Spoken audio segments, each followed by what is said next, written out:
Have you ever walked away from a conversation feeling off?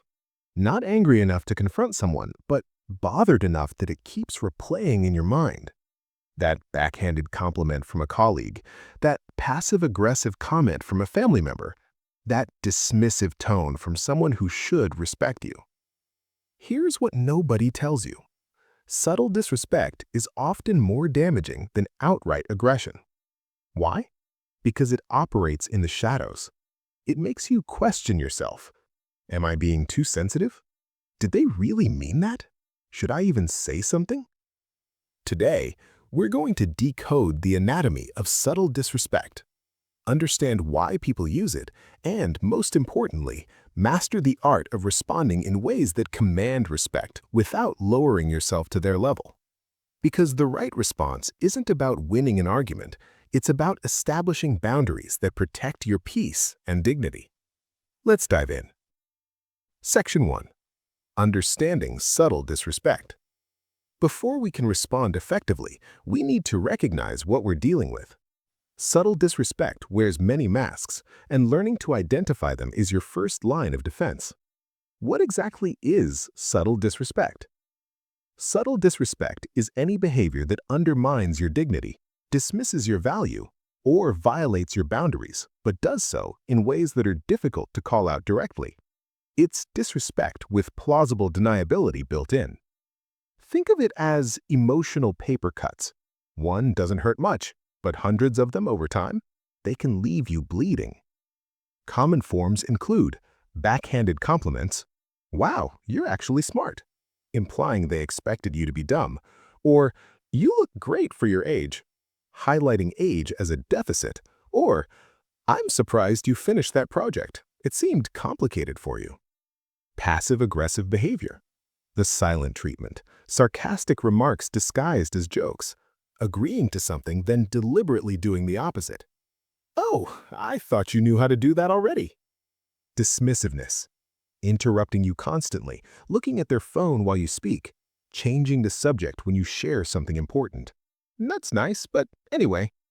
Violating boundaries.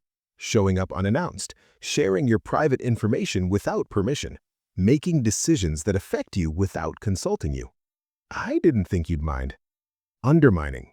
Questioning your expertise in front of others, taking credit for your ideas, minimizing your achievements. "Oh, anyone could have done that." Microaggressions. Comments or actions that communicate hostile or derogatory messages, often based on your identity, background, or characteristics. The insidious part is, when you call these behaviors out, the person often acts shocked. "I was just joking." "You're being too sensitive." "I didn't mean it that way." This gaslighting is part of the strategy, making you doubt your own perceptions. Why do people engage in subtle disrespect? Understanding the why doesn't excuse the behavior, but it helps you respond strategically. Insecurity. Often, people diminish others to feel bigger themselves.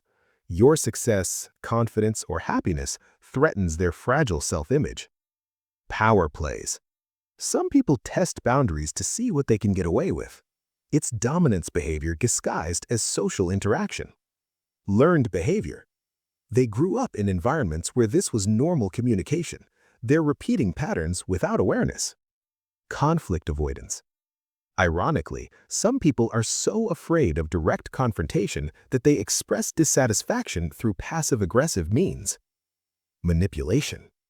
Conscious or unconscious attempts to control your emotions, make you doubt yourself, or maintain an advantage.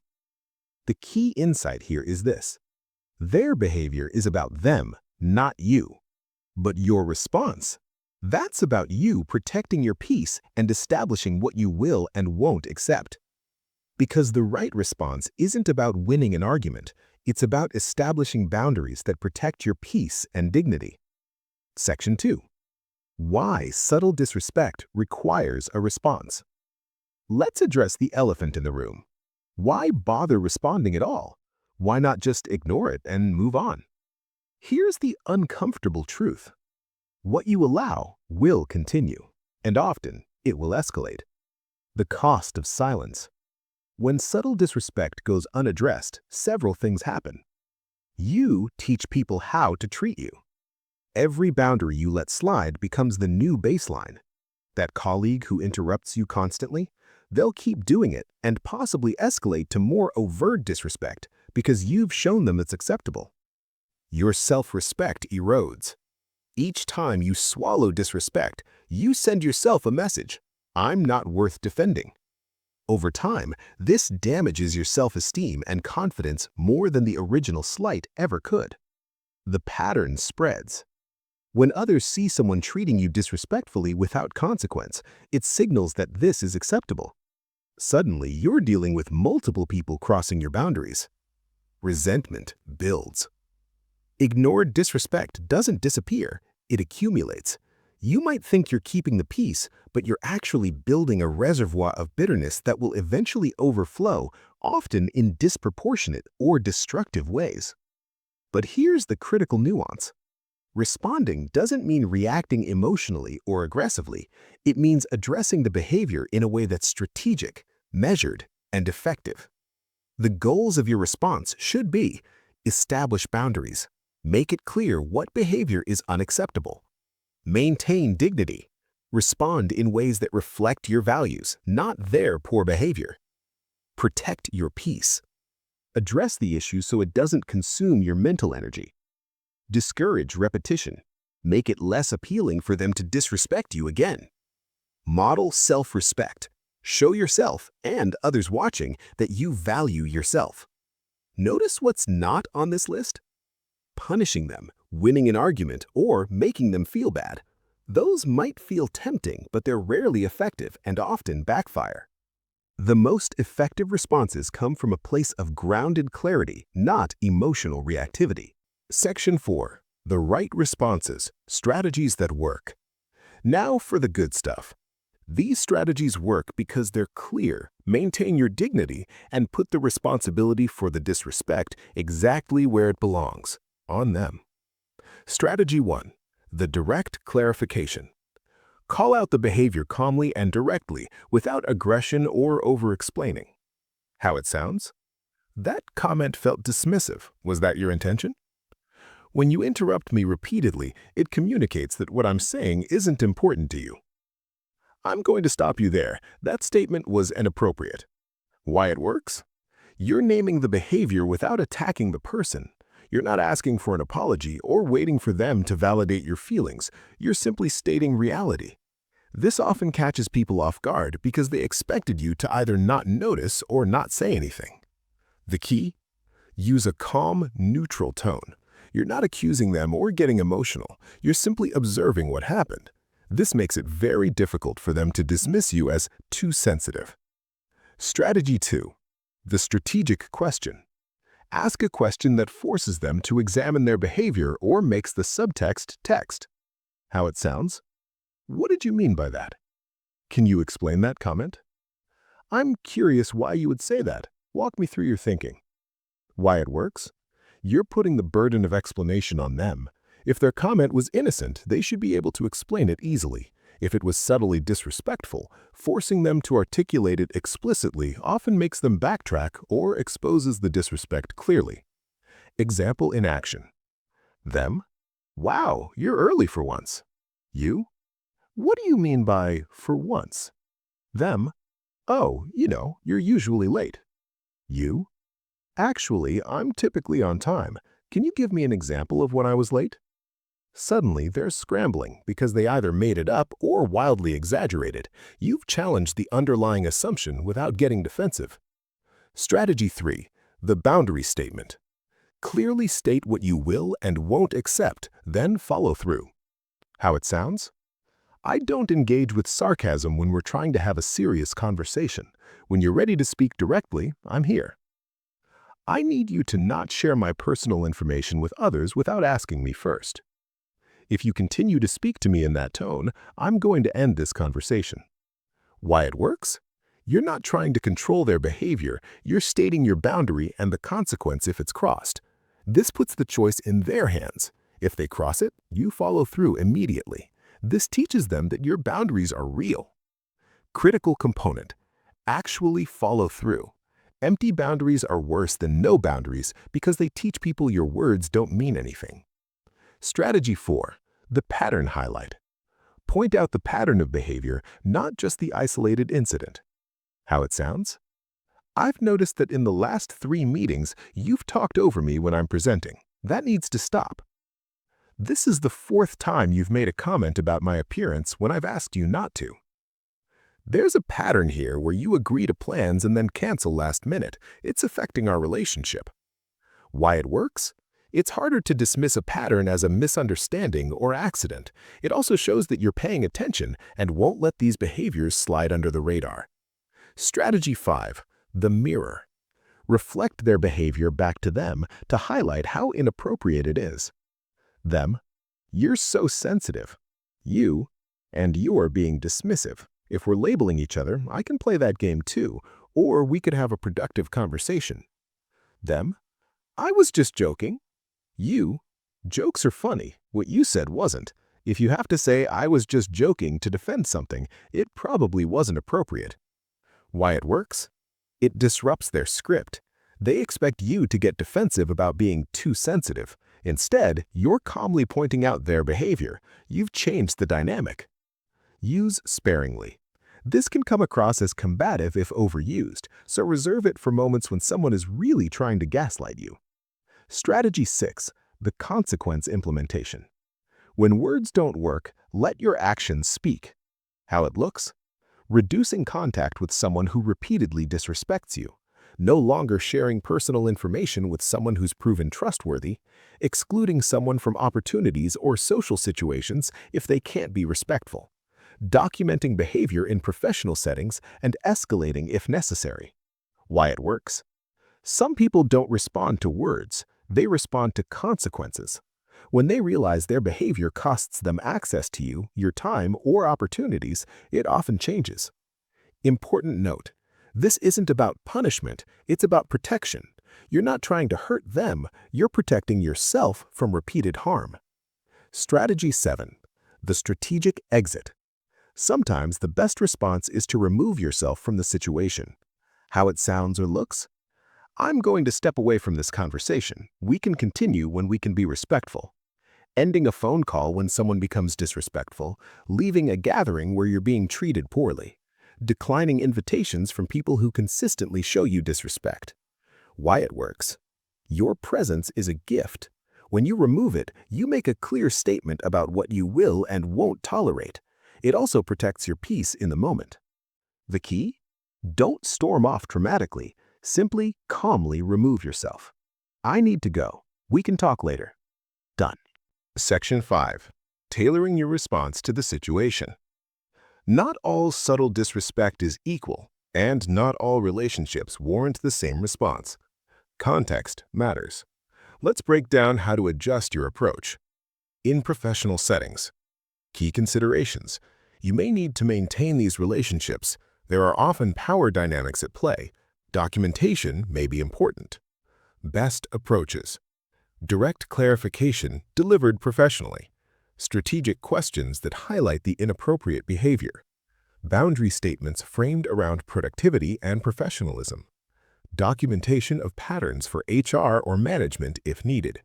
Example: a colleague consistently takes credit for your ideas in meetings. Response: I notice when I bring up ideas in our brainstorms, they're often presented later as yours. Going forward, I'll be documenting contributions so we have clarity on who originated what. I'm also happy to present my own ideas in larger meetings. You've addressed it, set a boundary, and established a consequence, all professionally. With family. Key considerations: long history and complex dynamics. You can't easily cut contact. Patterns may be deeply ingrained. Best approaches. Direct clarification with emphasis on the relationship. Boundary statements that you consistently enforce. Strategic exit when things escalate. Pattern highlighting over time. Example: a parent makes constant passive-aggressive comments about your life choices. Response: Mom, I love you and I value our relationship. But when you make comments like that about my career, it doesn't feel supportive, it feels judgmental. I'm asking you to stop. If this continues, I'm going to need to limit how much I share with you about that part of my life. You've been direct, stated the consequence, and the ball is in their court. With friends, key considerations. These should be mutual, respectful relationships. Patterns of disrespect may indicate the friendship has run its course. Best approaches. Direct, honest conversation about how their behavior affects you. Observing whether they change after you address it. Being willing to let the friendship fade if they don't respect your boundaries. Example, a friend makes backhanded compliments constantly. Hey, can we talk about something? I've noticed you often make comments that seem like compliments but actually feel pretty critical, like when you said I look good for someone who doesn't work out. I don't think you mean harm, but it doesn't feel good. Can we work on just being directly supportive? If they respond well, great. If they get defensive or continue, that tells you something important about the friendship. With strangers or acquaintances. Key considerations. You have no obligation to maintain these relationships. Your response is mostly about self-respect and setting an example for others watching. Best approaches. Brief, direct clarification. Strategic question to highlight the inappropriate behavior. Strategic exit. Example, someone at a party makes a microaggressive comment. Response, that's an inappropriate thing to say. Then move on to talk to someone else. Short, direct, done. You've addressed it without getting drawn into an argument with someone who doesn't matter to your life. The escalation ladder. Within any context, consider starting with gentler approaches and escalating if the behavior continues. First instance, direct clarification or strategic question. Second instance, boundary statement with clear consequence. Third instance, implement consequence. Ongoing, distance, documentation, or relationship termination depending on context. This shows you're reasonable and willing to give people chances, while also demonstrating that your boundaries are real. Section 6. What to do when they respond poorly. Here's the reality. Some people will not take your boundary setting well. They'll get defensive, gaslight you, or escalate. You need to be prepared. Common bad reactions and how to handle them. 1. You're too sensitive. This is gaslighting 101. They're trying to make the problem about your perception rather than their behavior. Your response. Whether or not I'm sensitive isn't the issue. The issue is what you said/did. I'm asking you not to do that anymore. Or, I'm as sensitive as I need to be to protect myself from disrespect. Don't defend your sensitivity. Don't explain why you're hurt. Simply redirect to the behavior. 2. I was just joking. Your response. It didn't land as a joke to me. In the future, please don't joke about blank. Or, humor shouldn't come at someone else's expense. That crossed a line. 3. You're misunderstanding me. Your response. Then help me understand. What did you mean? This forces them to either explain, at which point the disrespect often becomes clear, or back down entirely. 4. Why are you making such a big deal out of this? Your response. If it's not a big deal to you, then it should be easy for you to stop doing it. You've turned their logic against them. If it's truly minor to them, respecting your boundary should be effortless. 5. They get angry or aggressive. Your response. Remain calm. I can see you're upset. We can continue this conversation when you're ready to be respectful. Then leave. Their anger is manipulation. It's meant to make you back down or feel bad for speaking up. Don't take the bait. 6. They play the victim. I can't believe you would think I would do that on purpose. I'm so hurt that you would accuse me. Your response. I'm not saying you meant harm. I'm saying this is how it affected me and asking you not to do it anymore. That's reasonable. Don't get derailed by their hurt feelings. Stay focused on the boundary. The important principle. Their reaction to your boundary is not your responsibility. If they respond poorly to a reasonable, respectfully stated boundary, that reveals their character, not a flaw in your boundary. People who respect you will adjust when they realize they've hurt you, even unintentionally.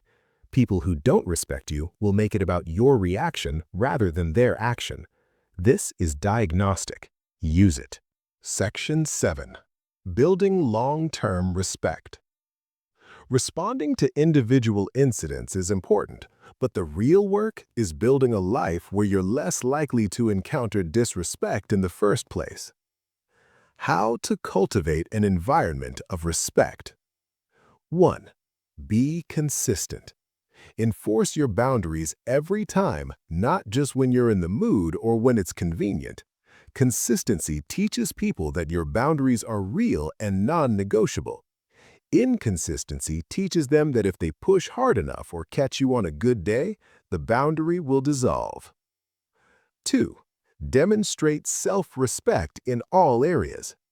How you treat yourself sets the standard for how others treat you.